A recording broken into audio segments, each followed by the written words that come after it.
Estrelas variáveis são estrelas que, de alguma maneira, têm a sua intensidade variando com o tempo, né? E essas estrelas variáveis podem tanto ser variáveis intrínsecas, estrelas intrinsecamente variáveis, são aquelas, por exemplo, que aumentam e diminuem o raio, que aumentam ou diminuem a temperatura real, o raio real, né? Então, isso pode produzir uma variação na intensidade do brilho em função do tempo, tá? Mas elas podem também ser intrínsecas quando você tem mudanças físicas, né, na estrela, ou podem ser extrínsecas quando, por exemplo, você tem um sistema binário eclipsante, onde você tem duas estrelas com propriedades constantes, raio, temperatura constantes, uma passando na frente da outra, e você vai dizer, é uma estrela variável, porque uma eclipsou a outra. Essa variabilidade não é intrínseca de cada uma das estrelas.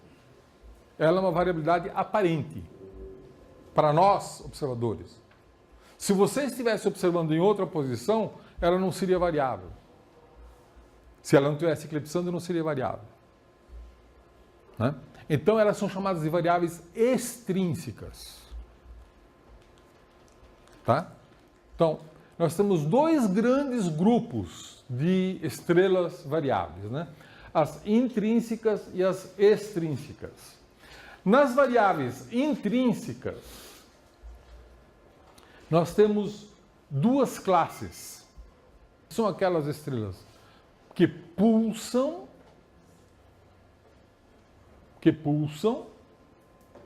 como, por exemplo, nesse caso aqui, uma estrela vai aumentando e diminuindo de tamanho e mudando de temperatura. Isso causa uma alteração na intensidade. São estrelas pulsantes. Ou então, você tem estrelas eruptivas. O que é uma estrela eruptiva? Uma estrela que explode. É uma maneira simples de descrever. Nem todas são realmente explosivas. Uma supernova é uma estrela variável eruptiva. Uma nova é uma variável eruptiva, né? Uma nova anã é uma variável eruptiva. Isso nós vamos ver na próxima aula, né? Hoje nós vamos então estudar as estrelas as estrelas pulsantes. No entanto, as binárias eclipsantes nós já estudamos na aula anterior, mas existe um outro tipo de variável extrínseca que não é eclipsante, né? Por exemplo, o Sol seria uma variável extrínseca.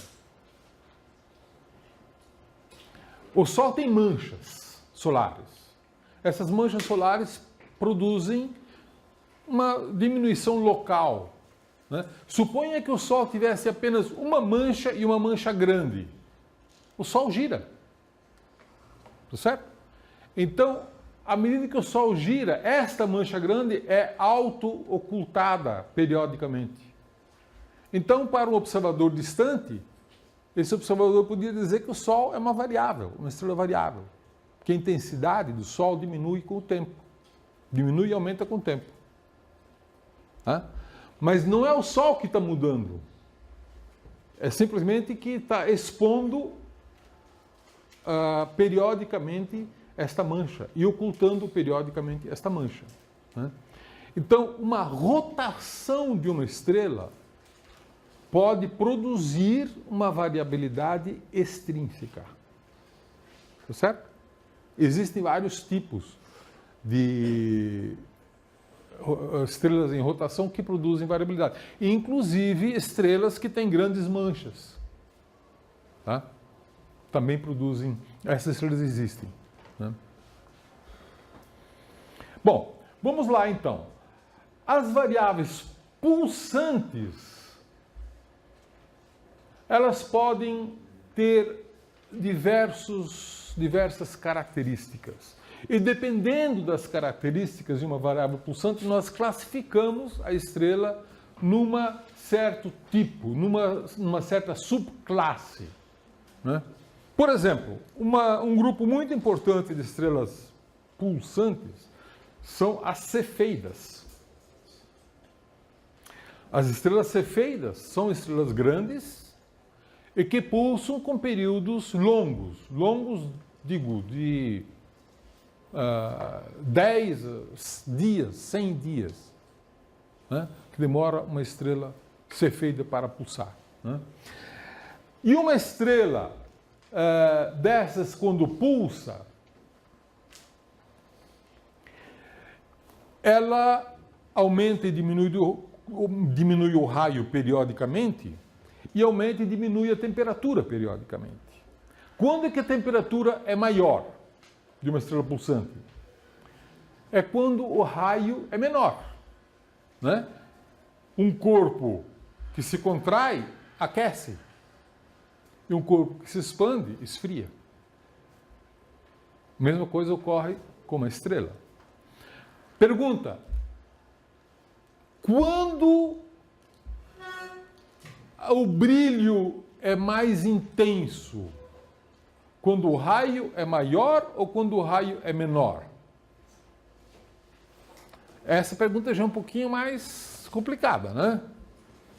Mas a resposta é que numa estrela pulsante, o brilho é mais intenso quando o raio é menor.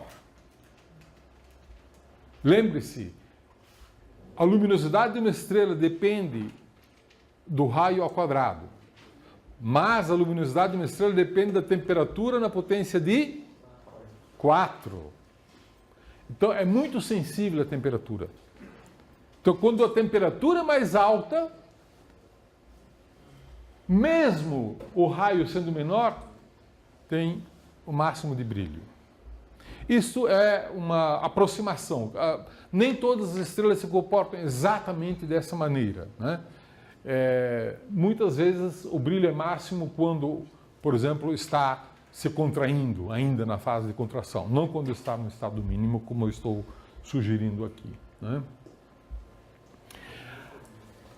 As estrelas cefeidas, elas podem ser de tipo 1 ou de tipo 2. As estrelas de tipo 1 são estrelas de massa elevada e metalicidade elevada.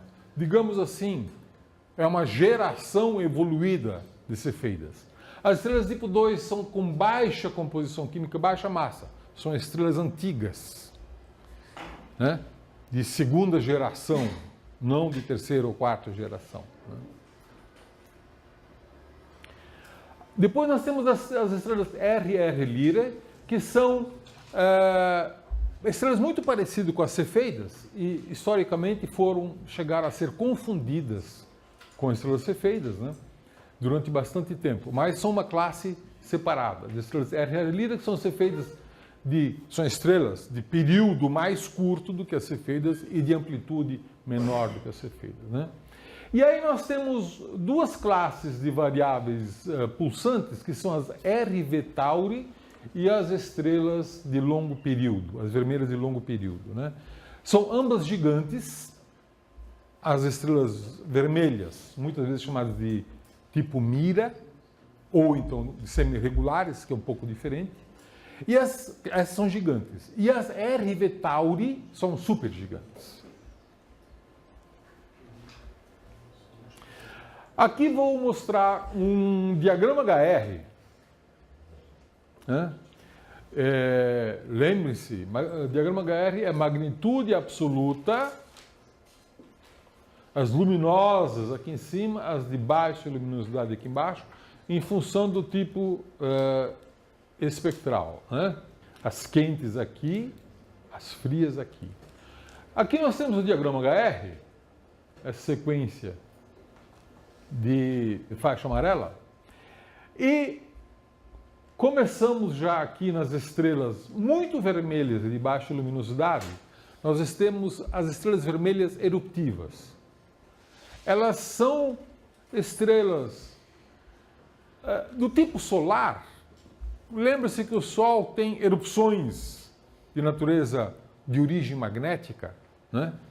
Que são erupções que aumentam o brilho do Sol um pouquinho.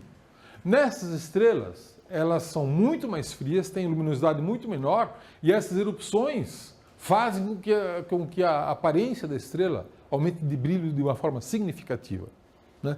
Em inglês, elas são chamadas de flare stars, né? Temos também as estrelas T Tauri, que são estrelas que acabaram de nascer, estão lá saindo do berçário de estrelas, e estão se aproximando ainda da sequência principal, ainda não chegaram na sequência principal. Então, elas estão ainda capturando gás do ambiente, da nuvem que criou.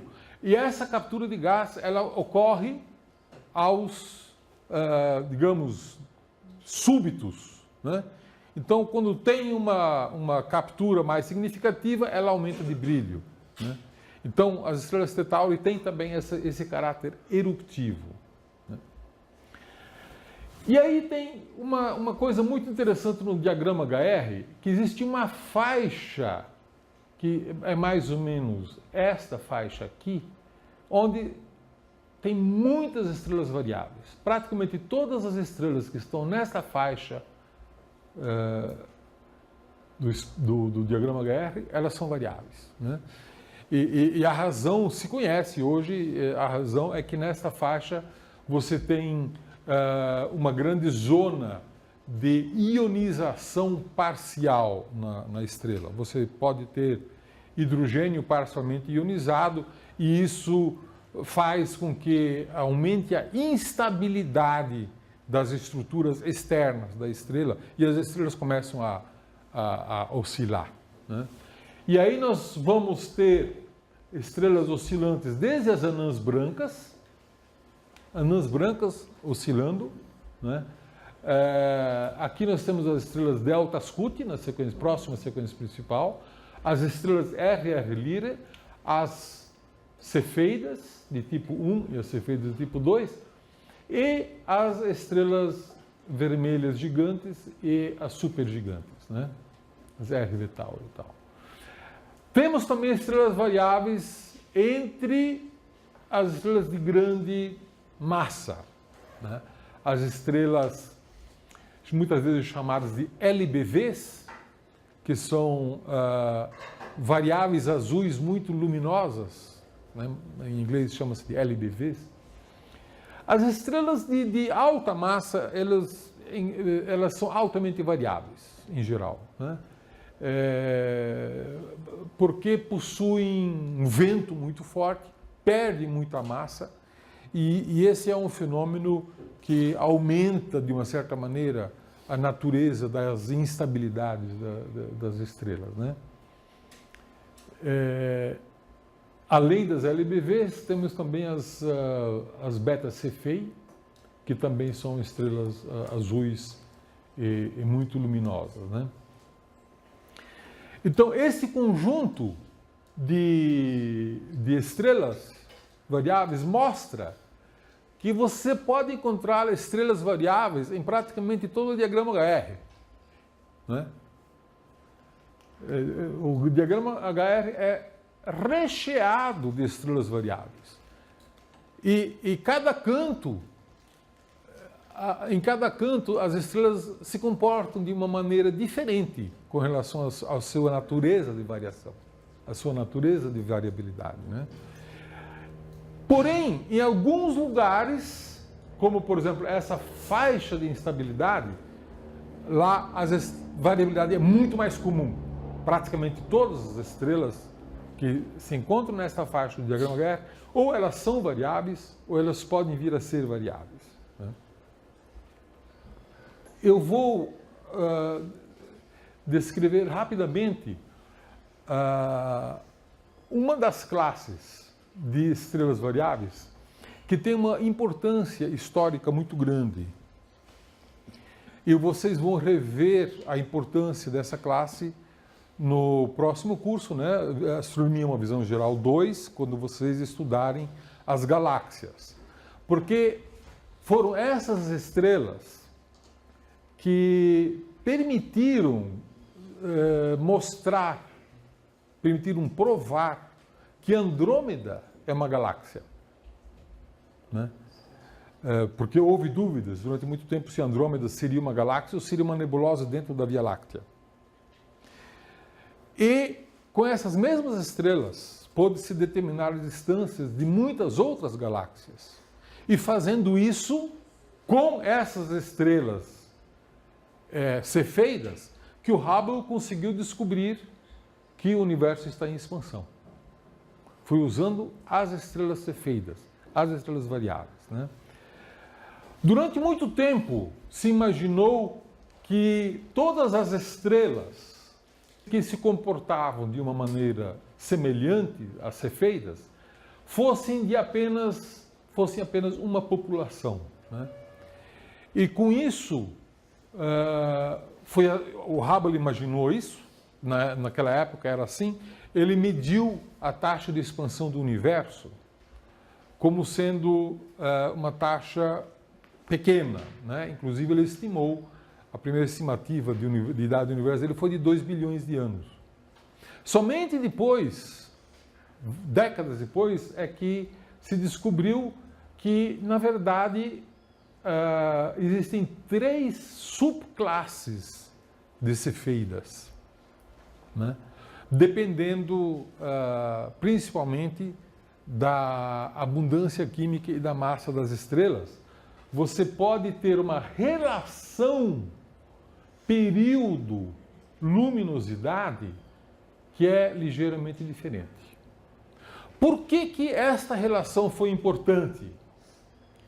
Porque se você sabe medir o período de uma estrela, você tira a luminosidade dela. E medindo a magnitude aparente, você pode determinar a distância, né? Foi desta maneira que o Hubble conseguiu mostrar que Andrômeda é uma galáxia. Certo? Eu vou repetir. Por haver uma relação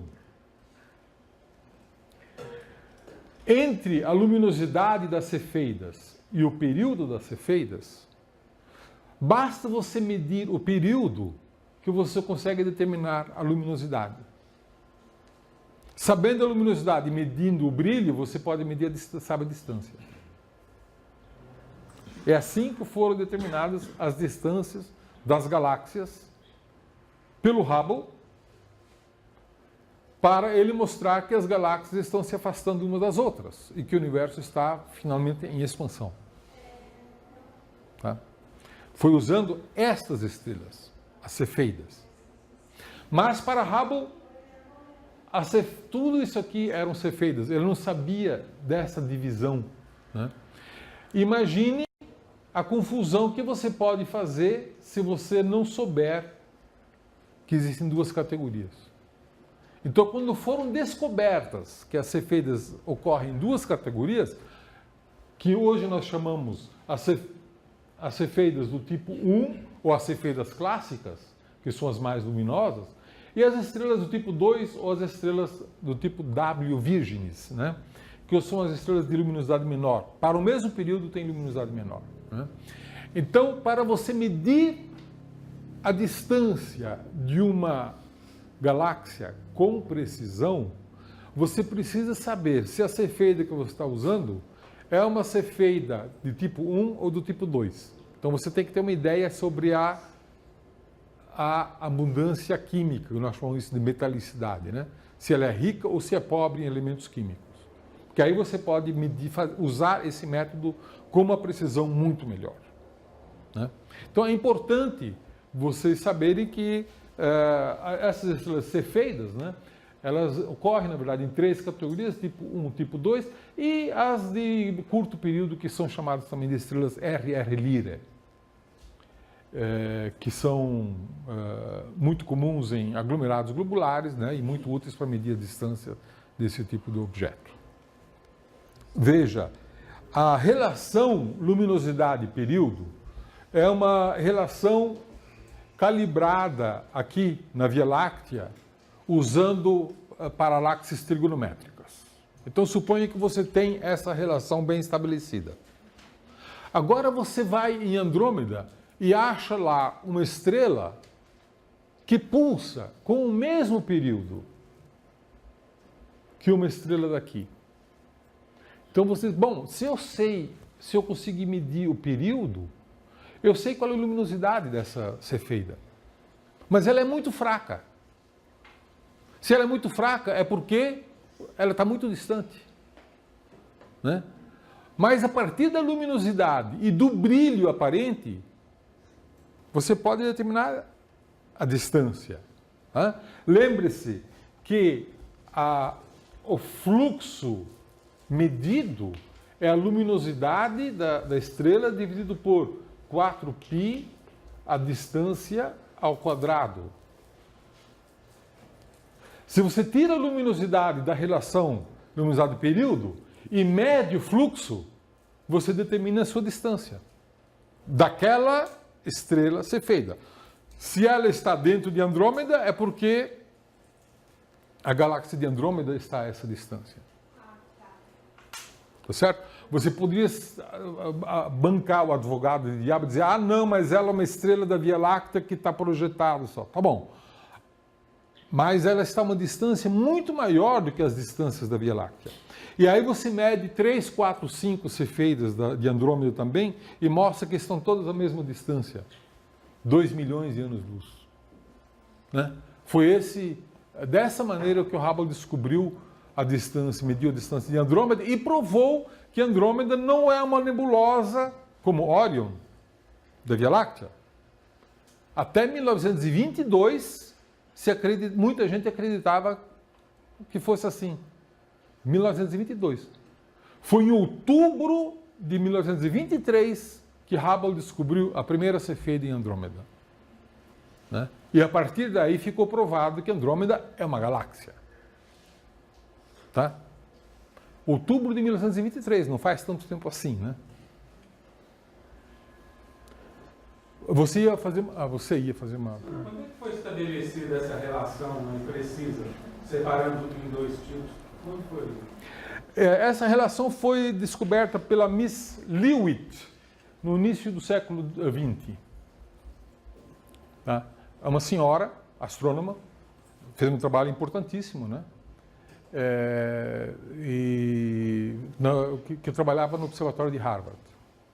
E a partir daí já se começou a estabelecer as distâncias entre as galáxias? Inicialmente, se usou essa descoberta, na verdade, foi feita nas nuvens de Magalhães. Né? Então, se mediu distâncias dentro da Via Láctea e das nuvens de Magalhães, só. Mas havia dúvidas se as outras nebulosas seriam objetos extragalácticos, seriam galáxias em si. Né? E isso não foi feito pela Miss Leavitt. A Leavitt apenas achou essa relação entre período e luminosidade.